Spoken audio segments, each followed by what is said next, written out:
Vale. ¿Ok? Ujú. Bueno, Mónica Tajer, encantadísima de tenerte en Visionarias, ¿no? Y además para hablar en este año que estamos dedicadas a la inclusión financiera y empoderamiento económico de la mujer. Así que nos parece genial que estés aquí porque además de hablar de esto, también pues hablaremos un poco en ese mundo en el cual estás inmerso, ¿no? Y que tenemos mucha curiosidad siempre todas las mujeres porque eres inversionista. Eres una inversionista salvadoreña, tecnológica, empresaria tecnológica, e inviertes sobre todo en startups de blockchain y criptodivisas, ¿no? Un mundo que además a Andrea le encanta porque está Mm. como más en esa área tecnológica contigo, ¿no? Y además que, bueno, me encanta esto, eres la novena personalidad más influyente en el ecosistema cripto, ¿no? Según Vi y Cripto. Y además que fuiste Ujú. elegida una de las cuatro salvadoreños con más influencia en el área de negocios en América Latina, según la revista Bloomberg. Así que estoy muy contenta de tener una mujer, de que tengamos una mujer como tú en Visionarias. Así que bienvenida. Muchísimas gracias por la oportunidad. Un saludo a a toda la audiencia de Visionarias. Es un placer de verdad para mí estar aquí con ustedes.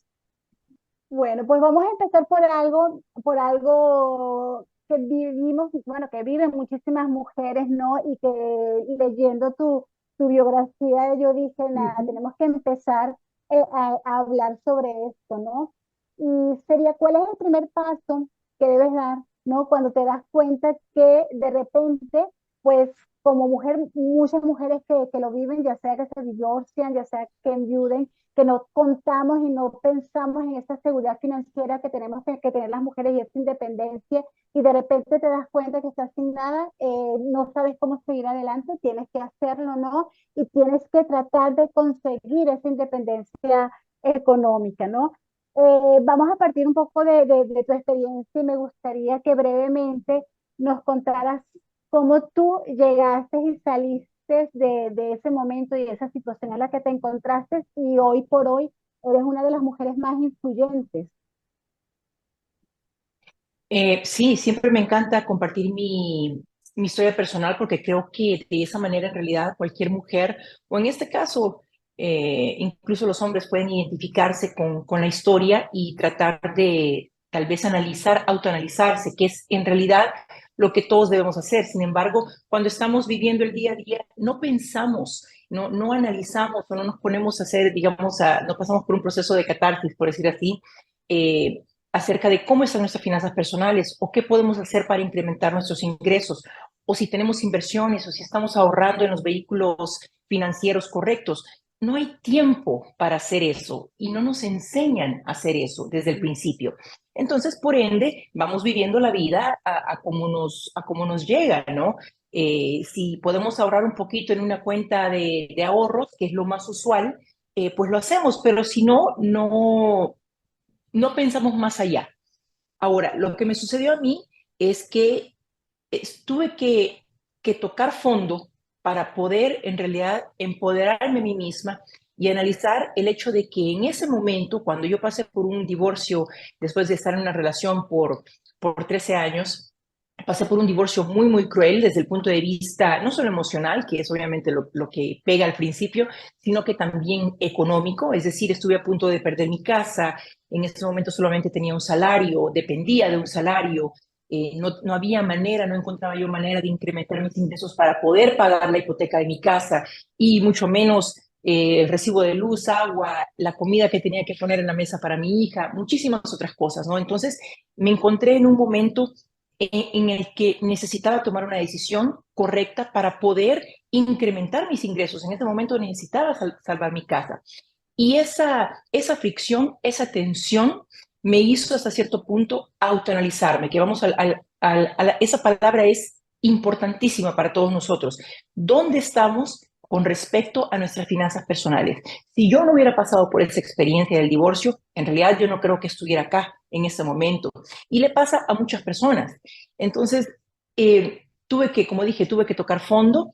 Empecé a indagar en línea, obviamente, a leer, a pensar cuál es la industria o qué es lo que tengo que hacer para poner un pie en el futuro, para poder incrementar mis ingresos. ¿Qué puedo hacer? ¿Regreso a la universidad? ¿Busco otro empleo? ¿Qué hago? ¿Busco un segundo empleo? Todas esas preguntas se me pasaron por la cabeza. Obviamente, así como lo digo en mi website, en monicatajer.com, donde yo relato lo que me sucedió, regresé a la universidad a sacar una maestría. Empecé también a ser autodidacta, empecé a tomar muchos cursos sobre tecnología porque me di cuenta que esa es en realidad la clave de todo, no solamente para finanzas personales, sino que para educación, para salud, para toda industria en la cual gravitamos. Nada se mueve sin la tecnología. Entonces me di cuenta, a pesar que yo no había obtenido mi licenciatura en tecnología en ese momento, me di cuenta que tenía que aprender más sobre inteligencia artificial, sobre realidad virtual y todas las tecnologías emergentes en ese momento. Di ese paso y poco a poco me fui convirtiendo hasta cierto punto en experta en ciertos temas. Empecé a dar comentario para CNN en español, empecé a escribir columnas, empecé a dar ponencias, inclusive con el Banco Interamericano de Desarrollo, y ese fue el principio, pero reitero, de que tuve que pasar por esa experiencia aguda para despertar. Y mi mensaje para todas aquellas mujeres que están escuchando esta historia es que no dejen que eso pase, no deben de tocar fondo, háganlo en este momento, autoanalícense, ¿dónde están con respecto a sus ahorros? ¿Tienen inversiones? ¿Ya estudiaron qué significan las criptomonedas? Aunque tal vez algunas sean un poco escépticas con respecto al tema. Tenemos que adentrarnos un poco más al mundo de la tecnología para poder subsistir en esa sociedad en la que vivimos en este momento. Claro, y para entrar en este mundo de las criptomonedas y empezar en que puedes invertir y que puedas tener un retorno y que además, como tú dices, que te vaya asegurando ese futuro y tener esa autonomía, además, por supuesto, de analizarte después de determinadas situaciones, de estudiar, de investigar, ¿no? Porque tienes que investigar y tienes que leer mucho. Pero tengo que estar muy metida en la tecnología para poder entrar en ese mundo de las criptomonedas. Es una pregunta es una muy buena pregunta y muy necesaria, porque usualmente las personas piensan o les da apatía empezar a leer sobre criptomonedas o cualquier otra tecnología emergente porque piensan, bueno, yo no me voy a poner a escribir código, yo no estudié computación y no tiene absolutamente nada que ver con eso. Tiene que ver en realidad con el dinero. Esos temas, las criptomonedas, así como las monedas estables, así como la blockchain en general, tiene que ver con el tema dinero. No tenemos que ser súper tecnológicas para aprender a cómo poder invertir con esas monedas. Y también se nos debe de quitar el miedo, y por eso es que debemos educarnos más, se nos debe de quitar el miedo con respecto a la volatilidad de esas criptomonedas, porque una inversión no significa que el precio de la criptomoneda va a ser afectado por la volatilidad. Entonces, por eso es que necesitamos un proceso educativo en realidad más coherente. Y ahora, en ese momento en el que estamos viviendo y en el que tenemos acceso súper fácil a la mayor universidad del mundo, que se llama YouTube, yo creo que en realidad no hay excusa para no aprender sobre criptomonedas. A darle paso a Andrea, porque Andrea, Voy a bueno, hacer una Andrea, pregunta al además revés. que está en todo el mundo tecnológico, últimamente, bueno, está muy metida también escribiendo sobre este mundo de las Bueno, criptomonedas. Así que, es lo que Andrea, te digo a tratamos. ti. Tratamos de acercar este tema a las mujeres de la comunidad, porque creo que es importante que empiecen de a poco a enterarse de lo que quieren decir las cosas, aunque sea. Y entonces tú dices, no hace falta ser muy tecnológico para meterse en el mundo de la criptomoneda, pero hace falta saber de finanzas, de dinero, para meterse en el mundo de las criptomonedas. Una pregunta muy complementaria y yo creo que para aquellas personas, aquellas mujeres que en realidad no tienen idea, claro, entienden el concepto de qué es lo que significa ahorrar, qué es lo que significa invertir, el concepto del retorno de inversión, eso se entiende, pero tal vez no están muy adentradas con respecto a cómo hacerlo, ¿verdad? Y eso es absolutamente normal. Si yo lo pude hacer, cualquier mujer puede hacerlo. Y para contestar tu pregunta, yo creo que ambos temas, criptomonedas y el tema de finanzas personales, que la palabra finanzas en realidad se oye así como que muy tradicional, muy seria.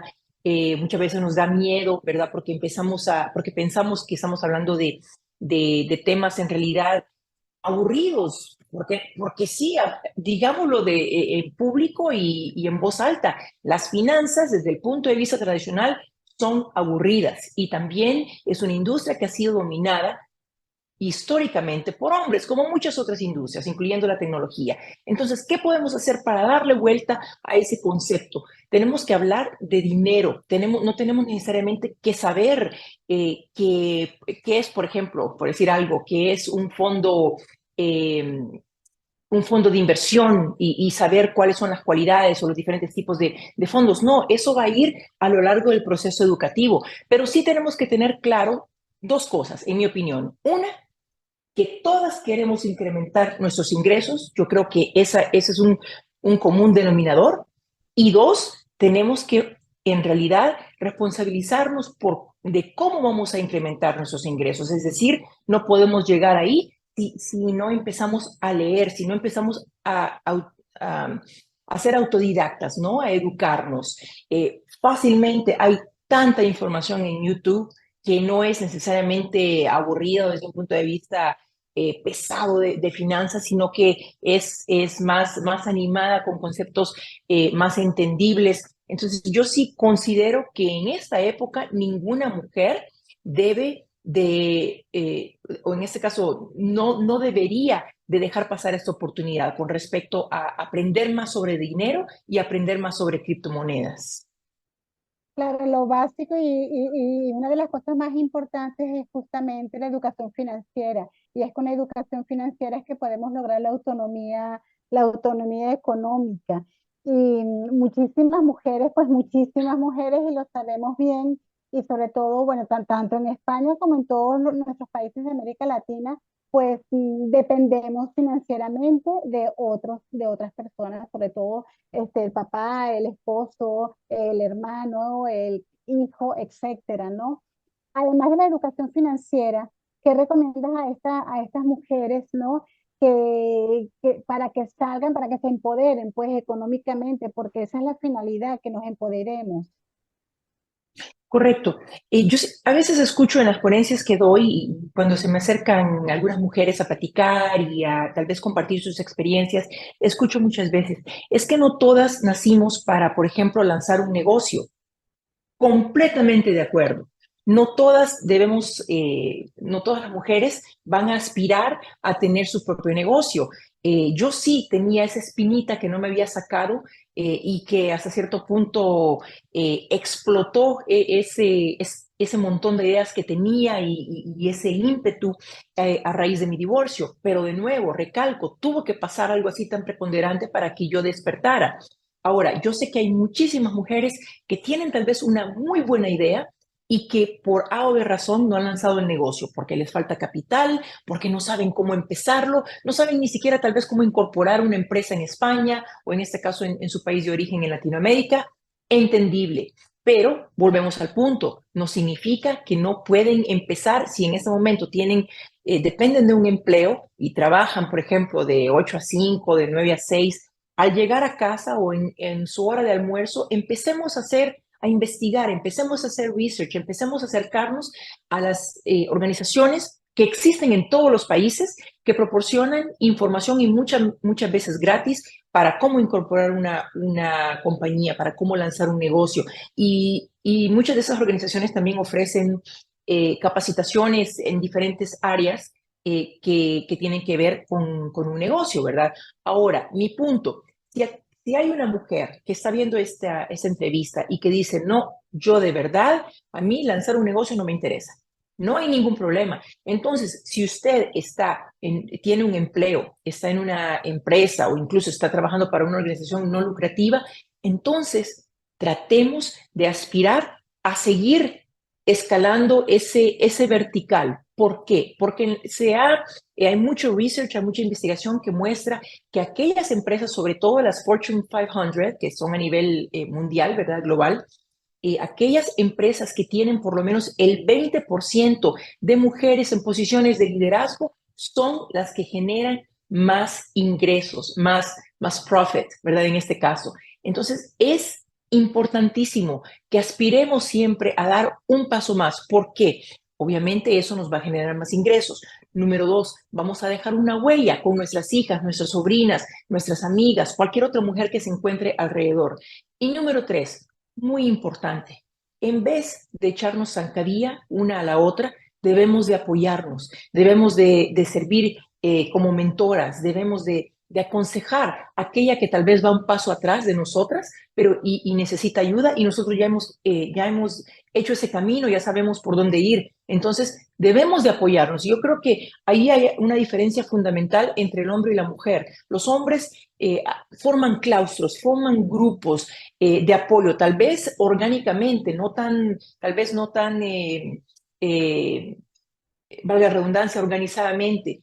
Y las mujeres no lo hacemos necesariamente, especialmente cuando hablamos en un entorno de empleo, en un entorno de negocios. Entonces necesitamos quebrar esa brecha porque ya tenemos muchísimas otras, ya tenemos la brecha salarial, ya tenemos la brecha donde los hombres hasta cierto punto están a cargo de muchas de las industrias en las que nosotros necesitamos romper y crear nuestros espacios. Es fundamental el poder apoyarnos una a la otra.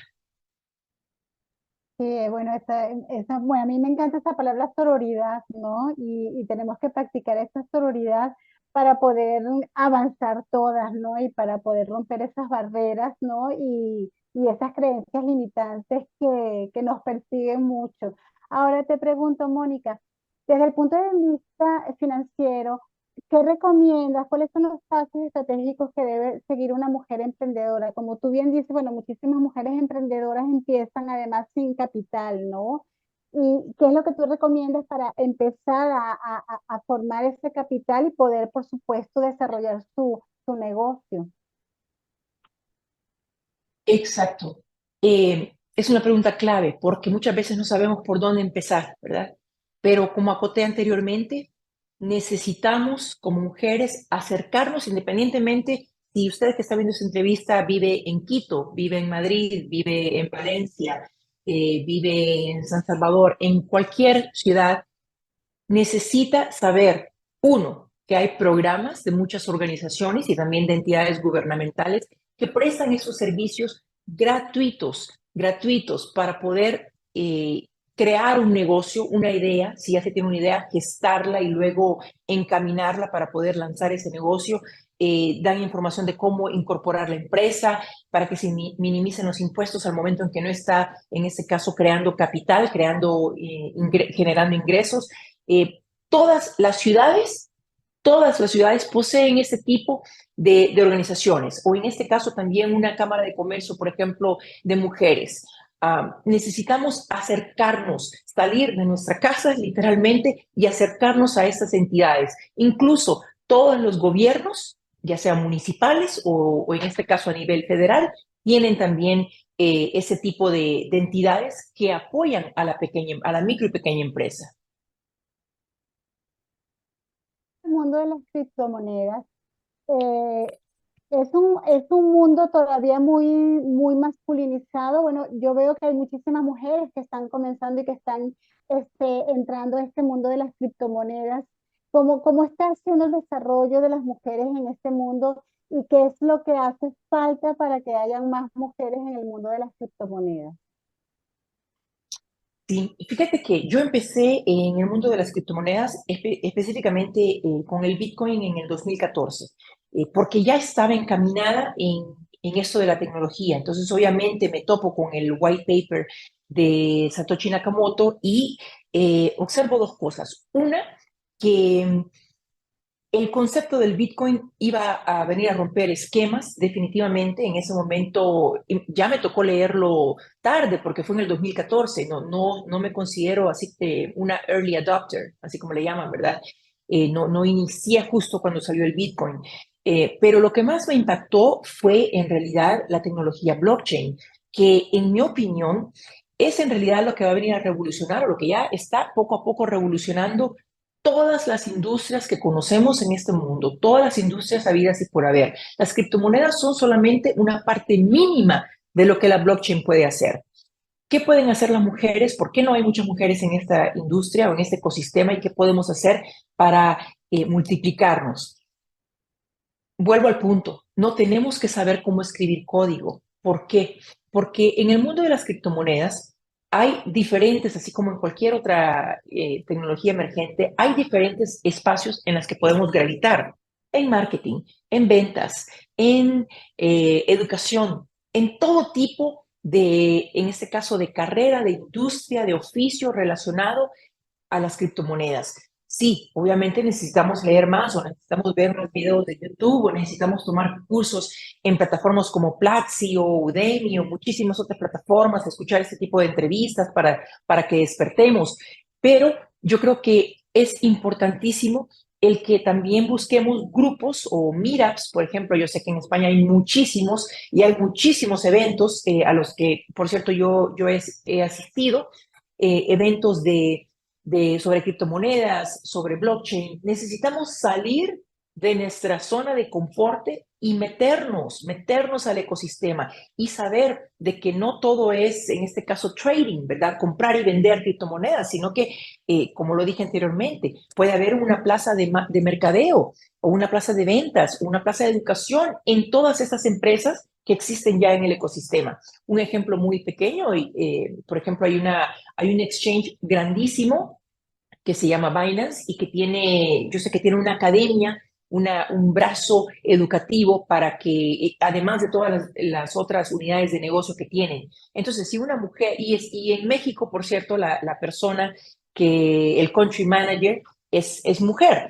La persona de mercadeo para toda Latinoamérica es mujer. Entonces, sí hay espacios en los que nos podemos compenetrar, donde no necesariamente tengamos que estar escribiendo código, porque eso es solamente una partecita pequeña de la tecnología, ¿no? Entonces, hay mucho espacio, pero necesitamos crear esos espacios.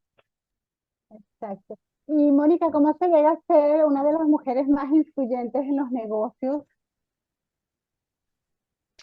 Eh, yo, eso en realidad es un agradecimiento que yo le tengo a Bloomberg por el año pasado por haberme elegido, haberme dado haberme catalogado de esa manera, junto a otros tres salvadoreños, solo fuimos cuatro, incluyendo esos salvadoreños que tienen una larga trayectoria, ¿no? En el mundo de los negocios en mi país. Y yo creo que hay algo importante que a mí en realidad me apasiona y es el hecho de empoderar a otras mujeres. Tal vez pasa de esa manera por lo que, por la experiencia que tuve, ¿no? Con mi divorcio y el hecho de que yo sé que hay muchas mujeres que tal vez se encuentran en ese mismo estado, en ese lapso en el que no sabes qué hacer. Entonces, si yo ya pasé por eso y puedo compartir mi información, pues ¿por qué no, verdad? Yo creo que también eso ha sido, eso influyó en el reconocimiento que me dio Bloomberg. Es importantísimo, como dije anteriormente, el que compartamos nuestra información, que compartamos nuestras experiencias y que podamos ayudar a otras mujeres, porque si no, no vamos a quedarnos siempre en, en este, en ese ambiente de tratar de solamente seguir, ¿verdad? Lo que los hombres estén haciendo, básicamente. Y yo creo que no debe de ser así. Claro. ¿Y en qué proyectos estás ahora, Mónica? En este momento estoy muy contenta porque, por dos cosas. Una, Newsweek me ha pedido el escribir una columna mensual, la cual voy a empezar ahora en septiembre. En Estados Unidos se celebra del 15 de septiembre al 15 de octubre el mes de la herencia hispana, entonces salgo en ese ejemplar. Entonces muy contenta por esa oportunidad que una revista de mucho renombre, me ha dado. Y el otro proyecto que la verdad me apasiona también mucho es el de los criptopagos, porque la industria de los pagos per se data desde hace 50 años. Tiene una infraestructura que es lenta, que es precaria y eso obviamente se traduce en que sea más costosa. Entonces, estoy con Rocket Fuel, soy accionista y también vicepresidenta de mercadeo o de expansión, en este caso para Rocket Fuel, una empresa de pagos en cripto, en Bitcoin y aproximadamente 160 otras criptomonedas. A nivel global, hemos estado presentando, por ejemplo, en el Mobile Congress en Barcelona, en el DES en Málaga, en otros eventos en Madrid, bueno, en Latinoamérica también. Y en realidad veo que hay un futuro gigantesco con respecto a los pagos, porque estamos utilizando monedas estables y eso básicamente significa que abolimos, por decirlo así, la volatilidad de las criptomonedas. Si yo llego a un cafecito en Madrid, por decir algo, a una cafetería en Madrid, y esa cafetería tiene un rotulito ahí que dice se acepta Bitcoin, y yo pago en Bitcoin, mi cafecito que me costó a lo mejor, no sé, un café en una repostería por 15 euros, el negocio va a recibir 15 euros, no va a recibir menos por la volatilidad, va a recibir 15 euros, claro, menos el fee pequeñito que en este caso nuestra compañía cobra, así como las tarjetas de débito y de crédito le cobran a la misma cafetería, solo que el monto que ellos cobran es mucho más alto de lo que las criptomonedas cobran o las empresas de pago de criptomonedas como Rocket Fuel. Entonces, esos son los dos proyectos en este momento en los que estoy muy contenta y el próximo mes vamos a estar en Ámsterdam y en Praga, presentando en dos eventos también. Qué interesante eso. ¿Y tú crees, o sea, realmente, o sea, se está desarrollando todo, bueno, ahora que estás con eso del criptopago, se está desarrollando, o sea, va a llegar un momento en que va a ser muy normal que paguemos en criptomonedas? Y en qué regiones, o sea, cómo lo ves en América Latina, por ejemplo? Fíjate que algo muy interesante se está gestando en Latinoamérica.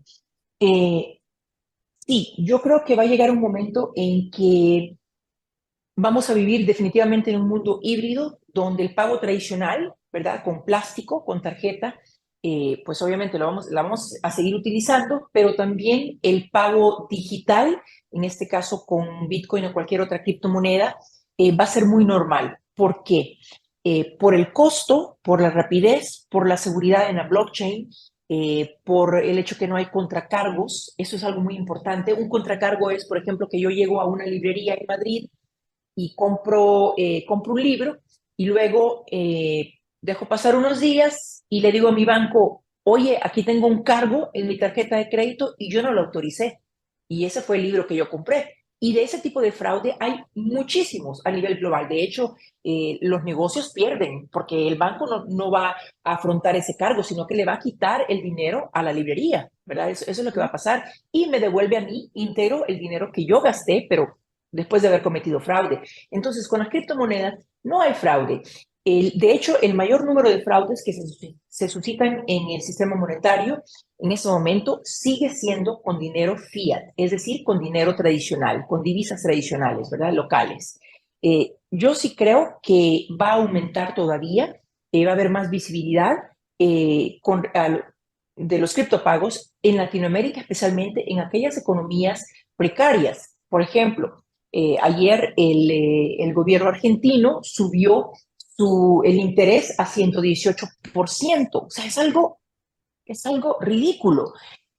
Lastimosamente sabemos que históricamente Argentina ha padecido, tanto Argentina como Venezuela, han padecido de economías muy problemáticas por décadas. Entonces, ¿qué es lo que está haciendo la población?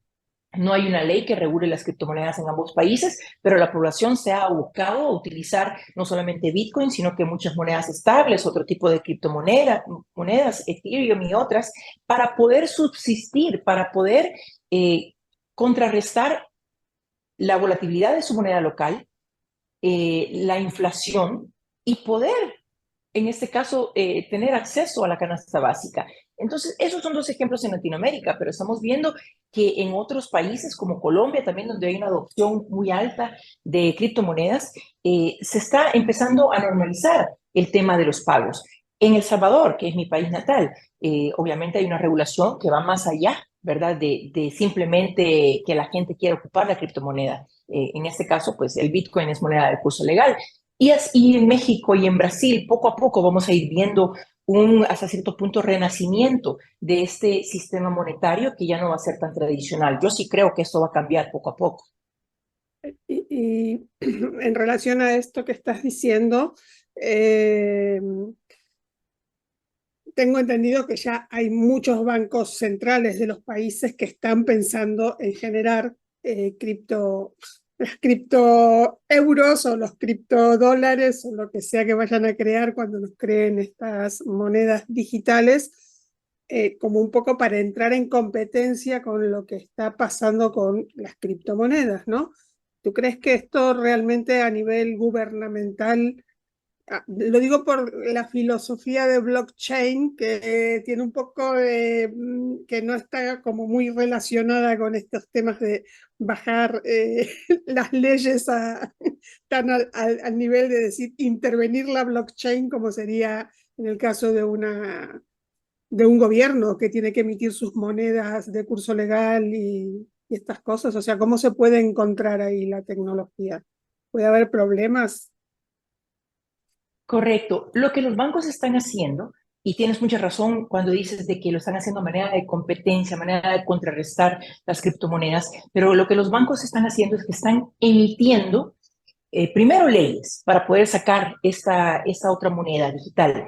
Y segundo, lo que en realidad están emitiendo son CBDCs, Sí, que en inglés sería Central Bank Digital Currency, ¿verdad? En sí. este caso, el euro digital no es necesariamente cripto. El euro digital, que por cierto, la Unión Europea sacó la ley MiCA, ¿verdad? Que avala la creación de esa CBDC, el dólar digital, el peso mexicano digital, etcétera. Pero ¿qué pasa? Si estas CBDCs van a ser creadas en la blockchain, automáticamente las convierte en activos digitales, hasta cierto punto en criptoactivos, porque están en la blockchain. Claro, ellos nunca lo van a ver de esa manera. Puede ser que muchos países digan, no lo vamos a hacer en la blockchain, lo vamos a hacer de manera solamente digital, pero no en la blockchain.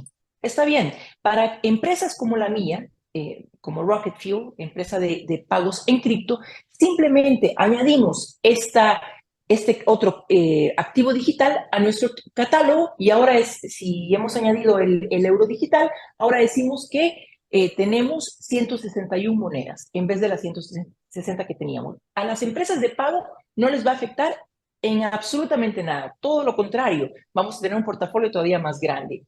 Yo creo que auguro, mejor dicho, que las personas en la población, las poblaciones en diferentes países del mundo van a optar hasta cierto punto más por su moneda digital que por las criptomonedas. Y en este momento, o sea, en este caso no estoy echándole tierra, por decir así, a las criptomonedas o disminuyendo el impacto que puedan tener. Estoy analizando cómo se puede llevar a cabo esta competencia. Porque si yo vivo en México y, por ejemplo, estoy lidiando con la volatilidad del peso con respecto al dólar y la canasta básica que ha subido no sé cuántos pesos y la inflación y todo eso.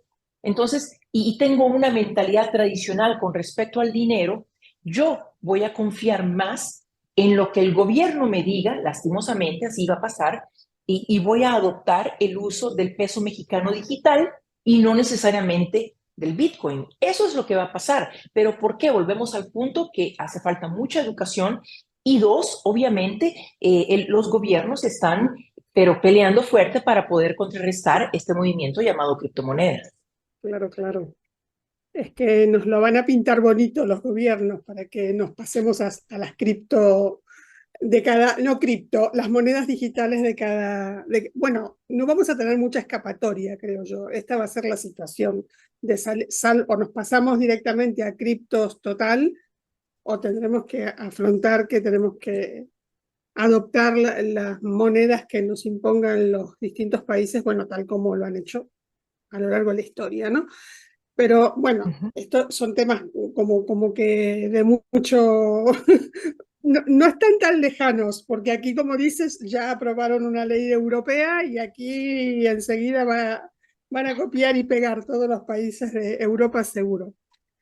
pero dijiste ¿sí? algo importante también ahí, que es más educación, y algo de lo que no hablamos es que tú también trabajas o trabajas para que las niñas estudien más carreras que tengan que ver con la ciencia y la tecnología, y que creo que también es importante destacar esto contigo, porque yo soy muy ferviente defensora de la tecnología y abogo por lo mismo que tú en este sentido, y creo que es importante que tengan una mujer referente como tú, que está metida en este mundo y que eres una empresaria y que estás muy bien posicionada en el mundo finanzas y tecnología, y son temas que las mujeres necesitamos referentes, ¿no? Y que necesitamos que las niñas vean que las mujeres podemos llevar adelante estos temas. Por eso me gustaría que hablaras un poquitito de la parte esta de fomentar el estudio de la formación en nuestras niñas para que adopten este tipo de carreras.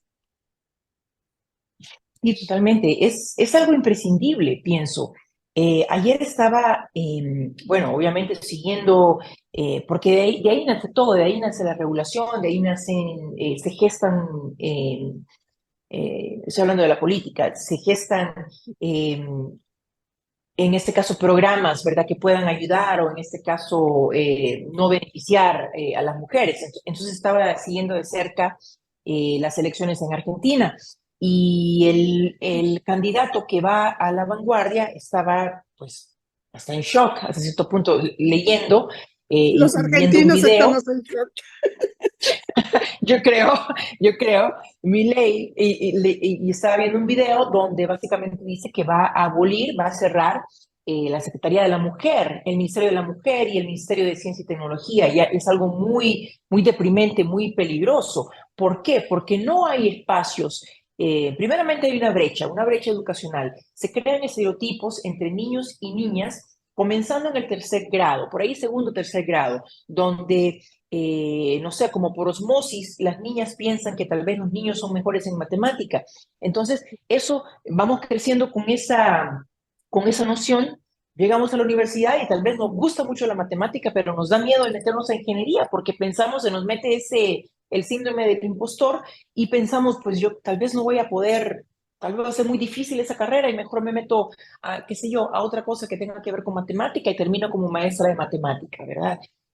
No, es incorrecto. Entonces, ese tipo de entidades a nivel gubernamental son imprescindibles, indispensables para la sociedad, para poder lograr un poco de equidad de género. Por eso es que yo llevo siempre esa bandera de ayudar a las niñas y jóvenes a que ingresen a carreras STEM, a que empiecen a interesarse por ese tipo de temas. Porque si yo tengo 17 años y opto por una carrera STEM en la universidad, a la hora de salir yo me empiezo a trabajar qué sé yo, en la empresa privada, a nivel gubernamental, depende de dónde esté. Por el hecho de haber estudiado una carrera STEM, estadísticamente hablando, voy a dedicar 33% más en salario que si yo fuera una maestra, que si yo fuera, no sé, enfermera, que si yo fuera, optara por una carrera tradicional. Entonces, ¿qué pasa con ese 33% de incremento en salario? Vamos reduciendo la brecha salarial, que es exactamente lo que necesitamos hacer.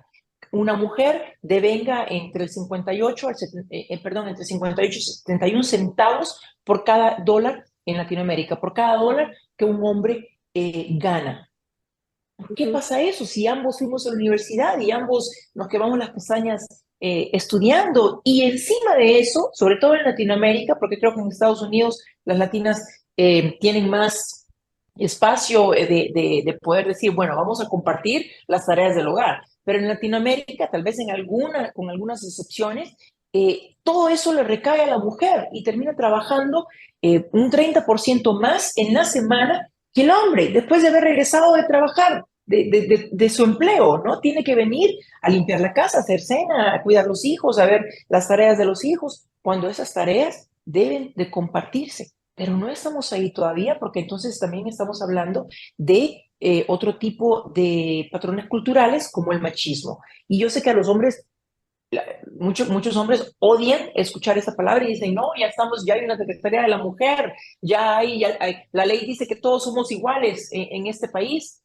La ley lo dice, pero no significa que en realidad lo seamos. Y empezamos por la brecha salarial. Entonces, para mí es muy, muy importante educar y siempre donde ando, especialmente cuando voy a colegios primarios, hablarle a las niñas directamente y convencerlas a que puedan entrar, a que empiecen a pensar sobre carreras STEM. Lo mismo con las jóvenes. Y en este caso, las mujeres que ya tengan una educación universitaria y que digan, me hubiera gustado escuchar eso hace 20 años, pero pues ya salí de la universidad, ¿qué hago?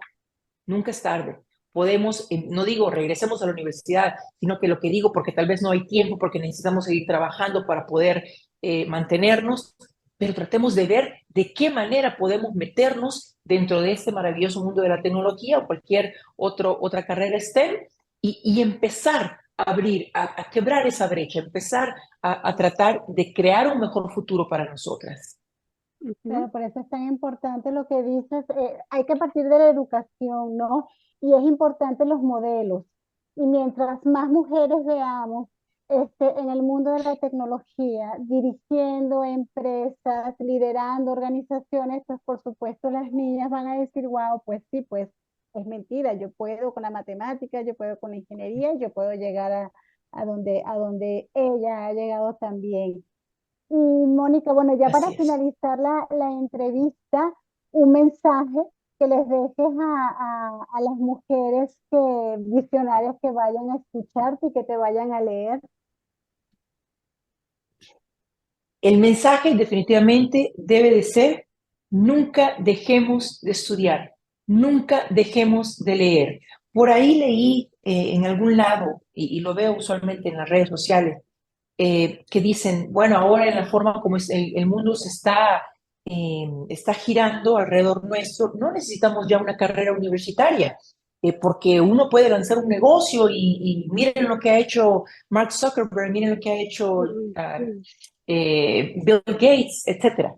Nosotros no somos ni Mark Zuckerberg ni Bill Gates y vivimos en economías que tal vez no son como la de Estados Unidos y necesitamos aún la educación académica. Perfecto que exista una universidad global llamada YouTube, pero eso debe ser complemento a nuestra educación académica. Nunca veamos de menos la educación académica, todo lo contrario. Muy importante el mensaje desde el punto de vista educativo para que sigamos aprendiendo, sigamos nutriéndonos de todo lo nuevo a nivel tecnológico que se está gestando en el mundo y sobre todo tratemos de crear lazos de sororidad con otros grupos de mujeres, en este caso en nuestra municipalidad. Eso es clave. Ujú. Pues yo creo que tal como lo estás diciendo, Mónica, que no hay que dejar nunca de formarse. Si alguna persona siente que no puede ir a la universidad en este momento, pues lo que tú decías, aunque sea vas a YouTube o lees, que hay un montón de información en Internet sobre todo lo que quieras informarte y mantenerte informada y ser curiosa y aprender sobre todo lo que está ocurriendo alrededor nuestra es importante, aunque digas, bueno, yo no quiero obtener el título universitario en este tema, pero quiero estar enterada de qué se trata. Creo que también es importante esto, el pedirles a nuestra comunidad que estén siempre aprendiendo, siempre informándose, siempre aprendiendo a formarse en todo lo que puedan y en lo que no se quieran formar, simplemente informarse, aunque sea, ¿no? Sería para mí lo que nos estás contando, Mónica. Pues, no Nada, sé, Marita. no, bueno, muchísimas gracias de verdad. Bueno, me parece bien importante el mensaje, ¿no? Y efectivamente, nunca, además que nunca somos viejos para seguir estudiando. No. Siempre, a cualquier edad, nos debemos formar y debemos educarnos, ¿no? Y bueno, nada, pues pronto pues podrán escuchar esta entrevista y leerla y de verdad que muchísimas gracias, Mónica, por esta oportunidad, por conocer más de ti y por conocer el trabajo que estás haciendo. Ujú. Al contrario, muchas gracias a ustedes, visionarias, a la orden siempre y un saludo a todas las personas que están viendo esta entrevista. Gracias, Mónica. Bueno, ahorita ya la cerramos. Yo, perdónenme.